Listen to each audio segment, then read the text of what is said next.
Nokia, siapa yang tidak tahu merek ini?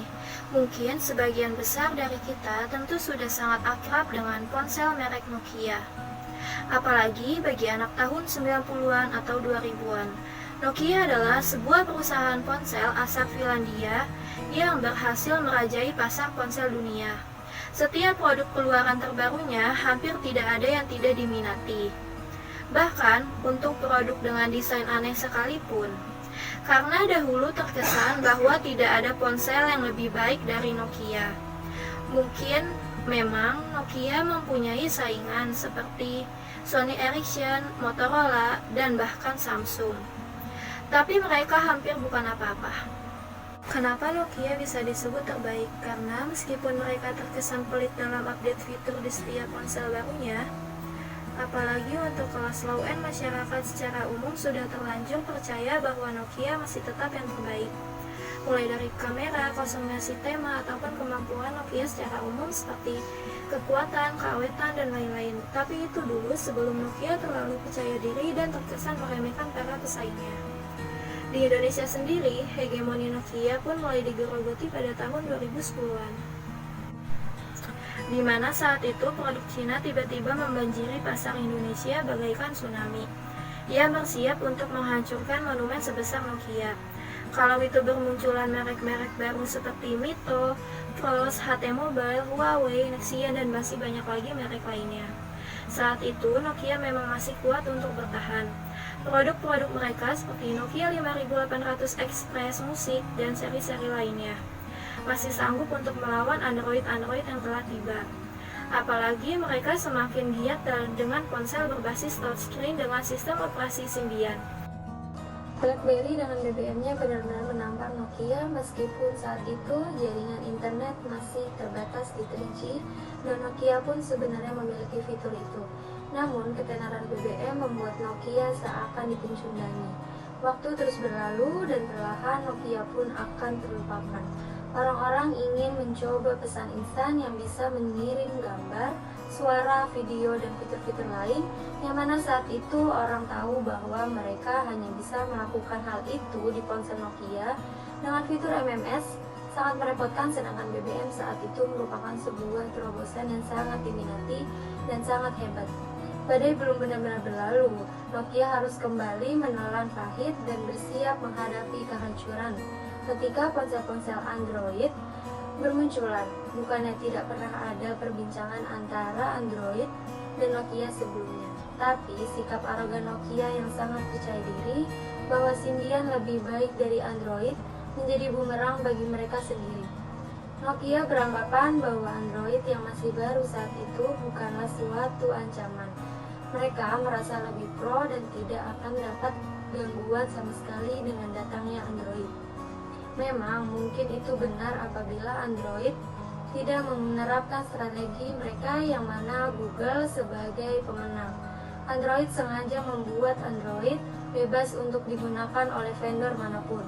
Tujuannya agar penggunaan sistem operasi ini bisa menyebar luas, atau dengan kata lain Google mencoba menghimpun kekuatan dengan para vendor-vendor ponsel lain untuk bisa merobohkan kekuatan yang penguasa pasar yaitu Nokia. Entah apa yang ada di pikiran petinggi Nokia saat itu, namun Nokia terkesan gengsi mengadopsi sistem operasi Android. Dan bukannya mereka mengembangkan sistem operasi Symbian, justru mereka mematikan sistem operasi tersebut.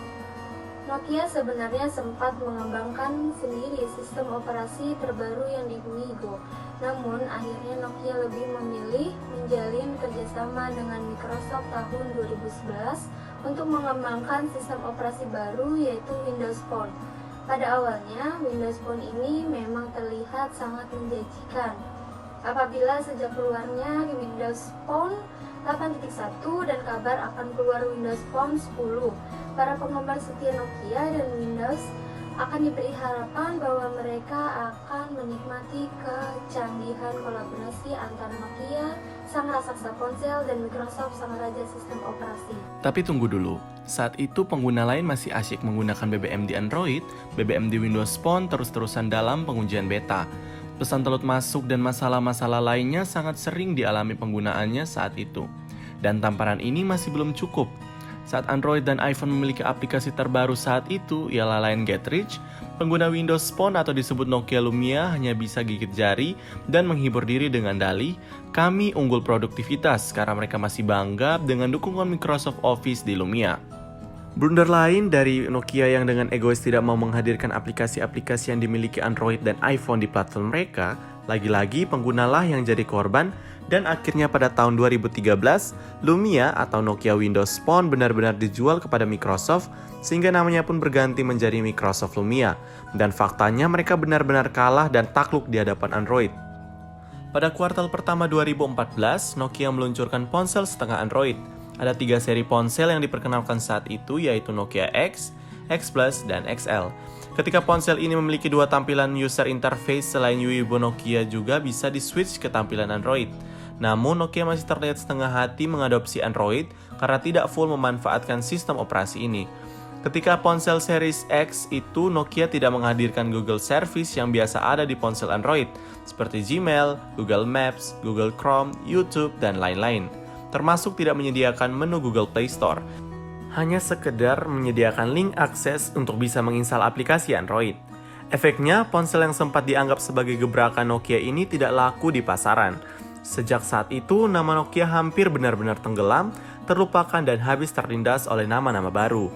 Dan akhir-akhir ini, Nokia mencoba bangkit dengan mencoba menyentuh sisi nostalgia para penggunanya di masa lalu, seperti membuat kembali ponsel-ponsel yang pernah sangat tren pada masanya, juga membuat ponsel Nokia berbasis Android dengan harapan dapat kembali mendapatkan bangsa pasar. Tapi nama besar atau sejarah tidaklah cukup bagi Nokia.